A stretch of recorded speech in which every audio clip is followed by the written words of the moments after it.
More in? Never say never. I mean, it's the window closes and the loan window stays open. And you just don't know what's around the corner. You know, I think as a manager, you have to make sure you've got enough in your squad to play the way you want to play and cover injuries and have competition for places. But you know, with unless you're really up and over that budget, you know, and there literally is no more space, it's always nice to have a thought for maybe someone might just be available you didn't think would possibly be available, and you can just add to your squad. So never say never. Our recruitment department, led by Matt Oakley and Liam Sweeting, are on it already. They're already discussing January. That's how it works in a professional football club. You're always looking ahead. So they're not on holiday now. They're working busily for the August loan market, and they are already making plans. We already have done this morning, believe it or not, for the January window, and players we're identifying as possibly of interest to us. So it never stops. How's training going? First week back, I think you mentioned this is one of the easier weeks because it's kind of getting back into the swing of things. I really enjoy the first couple of weeks as a manager because there's very little stress and I have few decisions to make, into the big decisions, you know. Yeah. Selection, leaving people out, dropping people, making substitutions. We haven't lost a game yet, so nobody hates me yet.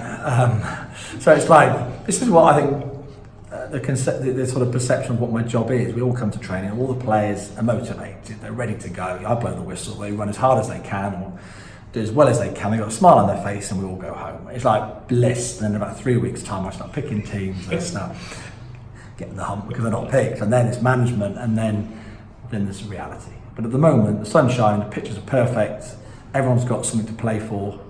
No one's yet had a bad game, or got injured, or played badly, or I've dropped them, and I've not lost a game yet, so we're all happy.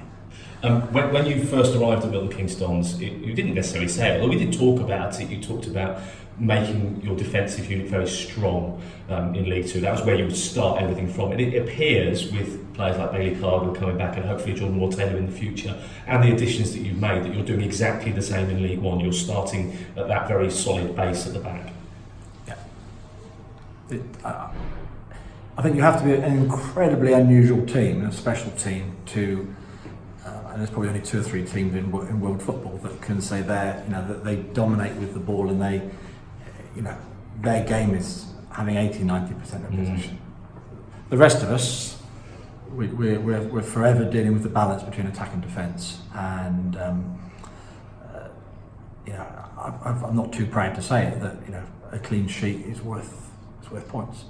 So we start with, in every game we start with 1 point. We start with a clean sheet. So let's just start with that and remind the players that last year we got ourselves going with really competitive defensive play, and not to say I'm dumbing down our intentions in terms of our creative play, but it's a good place to start. And just one more from me. Do you, at this point, considering you've been potentially planning for League One as a tail end of the season, do you have targets? Do you know what this side is capable of? Do you know what you want? No, I don't. How does anyone know? There are 23 other teams with expectations and all optimism. We've got a fair idea where we possibly sit in the grand scheme of things, but I've had seasons before where I had very, very high expectations, and you suddenly get 4 or 5 injuries in the first month, and there's so many things, there's so many variables that can. All I know is that if we get a fair wind and all things are equal, I think we've got a very good chance of being competitive, and then it's down to us to have the wherewithal to see the opposition, see how the league is taking shape, and then try to, or be able to, adapt and become more effective, and that's really what I'm hoping for. Just quickly on Chucks, would you say that the door is closed on him coming back now? Never say never. You know, we haven't made possibly all our signings. I'm very fond of him. He's a very good footballer. He can score goals. Why would I close the door? The longer it goes on, the less likely it would be. You know, it's fair to say we're out there looking at our alternatives and options also. You know, it's we're both entitled to do it. So as much as Kieran was looking, we were looking, and not just Chuck's is looking, we're looking. That's how it works. But I think the longer time goes on, the less likely it is, of course. But I just hope that there'll be a palatable solution to all this, where everyone sort of says, "Ah, that makes sense. That works. That works for all of us."